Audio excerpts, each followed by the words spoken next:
Bienvenido al curso de Química Orgánica para Biociencias. Este curso está concebido teniendo en cuenta a educandos como usted, los que van a ver el tema por primera vez. La meta con este curso es ayudarte a comprender los principios de la química orgánica aplicados a las biociencias. Quiero que aproveche esta herramienta para consolidar tu conocimiento en el área. Desde luego, ver videos no será suficiente. Consultar libros, resolver problemas sirven de práctica para verificar si dominan los temas planteados. Adicionalmente, asegúrate de leer la información adicional recomendada. Este video hace parte del primer capítulo que se denomina Estructuras de las moléculas y, como es de esperarse, se divide en varias secciones. Estás en la sección 1, Introducción a la química orgánica. La química orgánica es una rama de la química dedicada al estudio de los compuestos que contienen carbono. Pero, ¿por qué dedicarse al estudio del carbono? Porque casi todas las moléculas que hace posible la vida, proteínas, enzimas, vitaminas, lípidos, carbohidratos, aminoácidos, ácidos nucleicos, entre muchos otros, contienen carbono en su estructura. El carbono puede combinarse con otros elementos. Los que se encuentran resaltados en amarillo, hidrógeno, nitrógeno, oxígeno y azufre, son los elementos más importantes para la vida. No obstante, la química orgánica no se limita y también se ha extendido para entender cómo el resto de los elementos de la tabla periódica se combinan con el carbono. El estudio de la química orgánica inicia como un intento por entender la química de la vida y ha crecido a expensas del ejercicio confidencial de las muchas empresas multinacionales que alimentan, visten y curan a millones de personas, si tan siquiera estas personas sepan el rol de la química en sus vidas. Los químicos cooperan con los físicos y matemáticos para entender cómo las moléculas se comportan y junto con los biólogos para entender cómo las moléculas determinan los procesos relacionados con la vida. Desde luego, nosotros necesitamos estudiar las moléculas de la naturaleza porque son interesantes en sí mismas y porque sus funciones son importantes en nuestras vidas. La química orgánica frecuentemente estudia la vida a través de nuevas moléculas, que dan información que no proporcionan las moléculas que realmente están presentes en los organismos vivos. La creación de nuevas moléculas nos ha dado nuevos materiales como los plásticos, los tintes y colorantes, nuevos perfumes, nuevos medicamentos y, por qué no, nuevos problemas que resolver al mismo tiempo que se solucionan otros. Algunas personas dicen que estas actividades no son naturales y que sus productos son peligrosos o poco sanos. Pero estas moléculas han sido hechas por humanos a partir de otras que se encuentran en la naturaleza, usando las habilidades inherentes de nuestro cerebro natural. Los pájaros hacen nidos, los humanos cazan. ¿Cuál de estas dos actividades no es natural? Para la mayoría de químicos, la distinción no tiene sentido. Y es que la química es solo una y sus principios aplican sin importar el origen. No obstante, me gusta clasificar los compuestos orgánicos según su origen en biosintéticos, que serían los que comúnmente llamamos naturales, que resultan de los procesos bioquímicos propios de un ser vivo. Un buen ejemplo es el azúcar de mesa o sacarosa. Otro grupo son los sintéticos, que no tienen origen biosintético y que se obtienen en un laboratorio. Aquí se puede poner como ejemplo la tartacina, un colorante que se utiliza en muchos alimentos procesados. Están los compuestos orgánicos sintéticos, idénticos a los naturales, que se obtienen a gran escala en laboratorio, pero que igualmente se producen por la vía sintética, como por ejemplo el ácido ascórbico o vitamina C, que se puede extraer de ciertas plantas u obtener en un laboratorio a partir de otras moléculas más sencillas. Por último, están los compuestos orgánicos semisintéticos, que son compuestos de origen biosintético que han sido modificados en laboratorios. Como el ejemplo, se puede encontrar el ácido salicílico o aspirina, que se sintetiza mediante la modificación del ácido salicílico con anhídrido acético. Así, la parte en negro proviene de una planta, mientras que la parte roja es producto de la modificación en un laboratorio. Pero, ¿de dónde vienen los compuestos orgánicos? A nuestro alrededor ocurren cambios químicos en los cuales sustancias sencillas se transforman en otras más complejas. Con el gas carbónico presente en el aire, el agua y minerales del suelo, las plantas y algunos microorganismos producen una elevada variedad de compuestos orgánicos. La energía necesaria para hacer la conversión de la materia inorgánica en orgánica es suministrada por la radiación solar. Así, por ejemplo, a través de la fotosíntesis, las plantas convierten agua y dióxido de carbono en glucosa, un compuesto orgánico que sirve de reserva de energía química. El proceso recíproco, la respiración, ocurre en el metabolismo de, por ejemplo, los animales.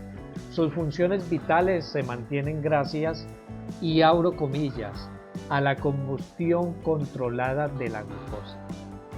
Este proceso puede resumirse en una ecuación química en la que se produce dióxido de carbono y agua, que son gases expulsados durante la exhalación. Al mismo tiempo, en la respiración, la glucosa libera la energía necesaria para efectuar las complejas reacciones bioquímicas durante los procesos metabólicos.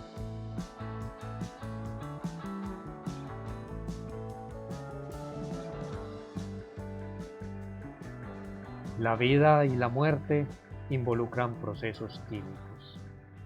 La vida de un ser humano comienza con la fecundación, en la que se desencadena una vasta variedad de cambios químicos que seguirán ocurriendo a lo largo de su vida. Muchas emociones, como el amor, el odio, el miedo, el aprendizaje, el gusto y muchas otras, están ligadas a cambios químicos.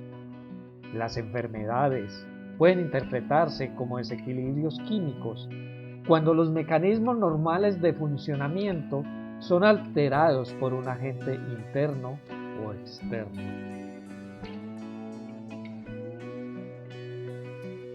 La química compleja que se desarrolla en el cerebro también puede explicar en cierta medida el comportamiento del individuo. La inteligencia del hombre le ha proporcionado la habilidad para controlar muchos procesos que han hecho posible el aumento de la población y una calidad de vida diferente a la que se tenía siglos atrás.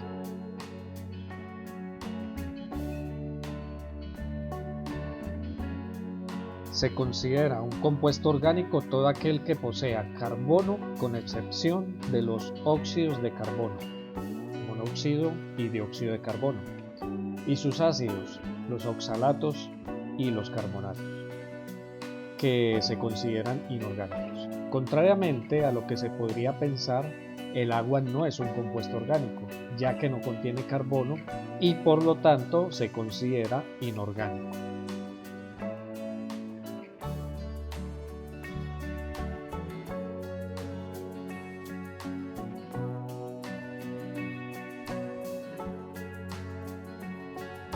Las moléculas orgánicas pueden ser elaboradas cuando se usa como materia prima sustancias inorgánicas en procesos como la fotosíntesis. De cierta manera, una planta actúa como fábrica de moléculas orgánicas a través de las complejas rutas metabólicas y utiliza para ello insumos inorgánicos como el gas carbónico y agua. En el ciclo biogeológico del carbono se explica cómo este elemento se incluye en la estructura de los seres vivos. De igual manera, los demás ciclos biogeológicos de los elementos más importantes, nitrógeno, oxígeno, azufre y fósforo, muestran cómo se insertan estos elementos en los seres vivos. La fuente de un elemento se asocia a uno o varios compuestos inorgánicos. Típicamente, esta fuente son óxidos de sales del elemento. En la tabla se muestra algunas especies inorgánicas necesarias en la biosíntesis de compuestos orgánicos. Por ejemplo, tanto el dióxido de carbono como los carbonatos son la materia prima para todas las biomoléculas que contienen carbono. Los carbonatos generalmente están acompañados de cationes metálicos como el sodio, potasio, magnesio, calcio, entre otros.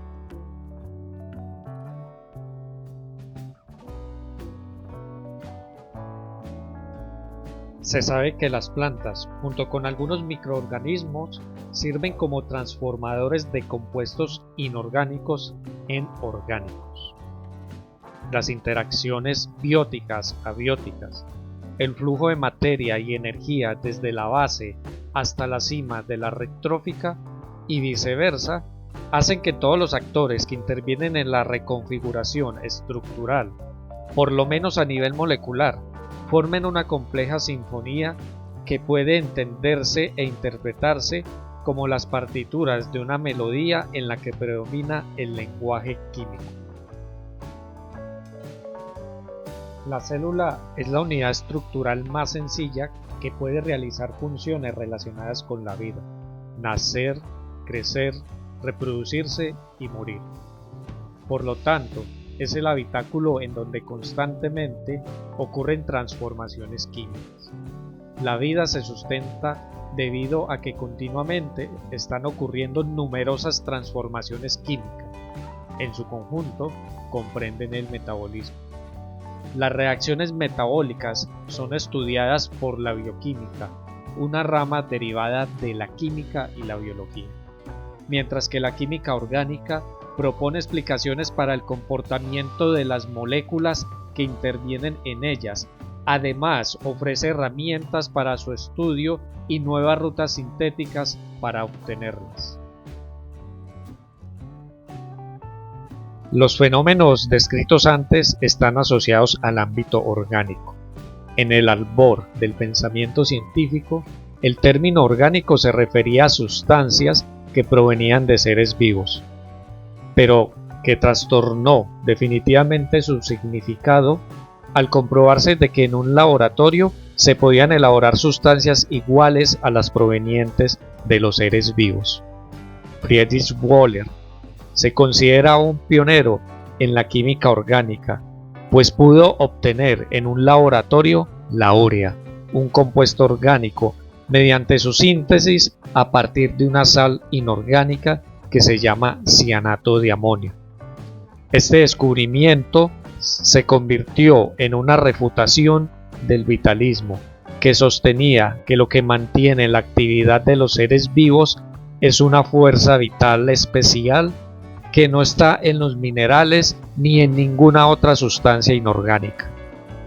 A partir de este hito histórico y de subsecuentes estudios, se pudo constatar que la base primordial de estas sustancias es el versátil elemento carbono en lugar de una mística fuerza vital.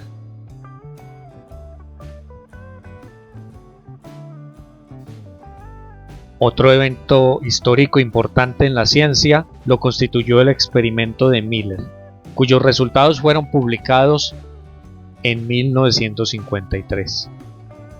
En este experimento se comprobó que se pueden generar biomoléculas como los aminoácidos en las condiciones ambientales adecuadas. En el experimento se usó agua, metano, amoníaco e hidrógeno para representar una atmósfera carente de oxígeno propia de la Tierra primitiva. Estas sustancias fueron selladas en el interior de un montaje de tubos y recipientes de cristal conectadas entre sí, cerrado y estériles, como se esquematiza en esta figura. Uno de los recipientes estaba lleno de agua que simulaba al océano. Otro contenía un par de electrodos. Se calentó el agua para que se evaporase y los electrodos emitían descargas eléctricas en otro recipiente, que atravesaban el vapor de agua y los gases del matraz, y que simulaban los rayos que se producirían en una atmósfera de tierra primitiva. Después, la atmósfera del experimento se enfría de modo que los vapores se condensaban de nuevo y las gotas volviesen al recipiente, que luego se volvía a calentar en un ciclo continuo. Al analizar el producto de este ciclo cerrado, los investigadores encontraron algunos aminoácidos. Este experimento, si bien ha sido interesante y demuestra el origen inorgánico de algunas biomoléculas, no pudo evidenciar cómo se originó la vida, ni los compuestos quirales. De los compuestos quirales nos ocuparemos luego en el capítulo 2.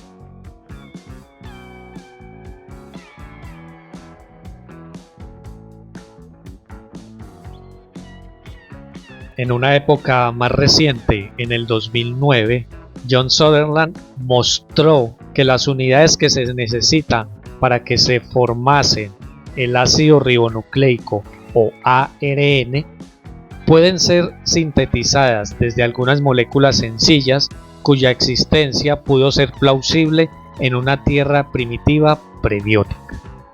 Prebiótica significa antes de que existiera la vida.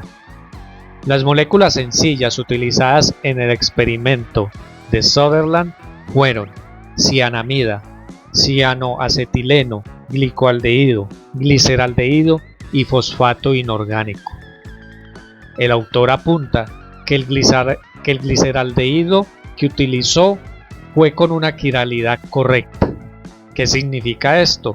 Pues lo veremos en el capítulo 2. Desde luego, la cuestión de cómo fue que a partir de este caldo prebiótico comenzó algo a moverse aún sigue sin ser resuelta a día de hoy.